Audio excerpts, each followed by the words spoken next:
జీవభావము అంటే అర్థం ఏమిటి? ఈ రెండుగా ఉన్నటువంటి లక్షణాలన్నింటినీ తాను అనుభూతి చెందడమే జీవభావము. అర్థమైందండి? ఏమేం చెప్పాను ఇప్పుడు? సుఖం, దుఃఖం, హర్షం, ఆమోదం. అర్థమైందండి?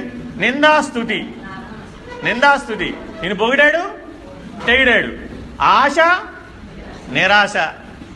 ఇవన్నీ మన నిజ జీవితంలో మనం అనుభవిస్తున్నావా లేదా? అనుభవిస్తున్నప్పుడు ఇప్పుడు మనం ఎవరు?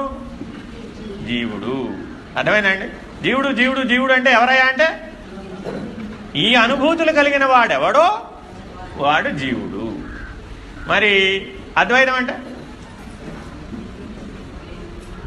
ఇప్పుడు అసలు ప్రశ్నకు వచ్చాం. అద్వైతం అంటే ఏమిటి? అంటే ఇవన్నీ బ్రహ్మమునకు ఉన్నవా? అర్థమేనండి?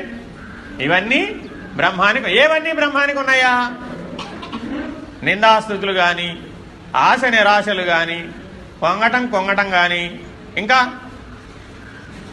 ఇప్పుడు కొన్ని చూసాం, లాభ నష్టాలు కానీ, ఇంకా ద్వైతంలో ఇంకా చాలా ఉన్నాయి. నువ్వు వేరే, నేను వేరే కానీ, అంటే భేద బుద్ధి. దీనికి అంతటికీ కారణం ఏమిటి? ఆ భేద బుద్ధి. ఈ భేద బుద్ధి యొక్క ప్రభావం చేత జీవులు వేరే అయిపోయారు, జీవుడు ఈశ్వరుడు వేరే అయిపోయారు, జీవుడు జడము వేరైపోయారు, ఈశ్వరుడు జడము వేరైపోయారు, జడము వేరైపోయారు. ఇలా ఒకదానికి సంబంధం లేకుండా అన్ని వేర్పాటు అయిపోయాయి.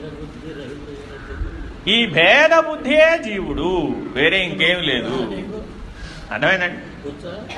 కాబట్టి ఈ భేద బుద్ధిని పోగొట్టుకోవడమే అన్ని సాధనల యొక్క రహస్యం.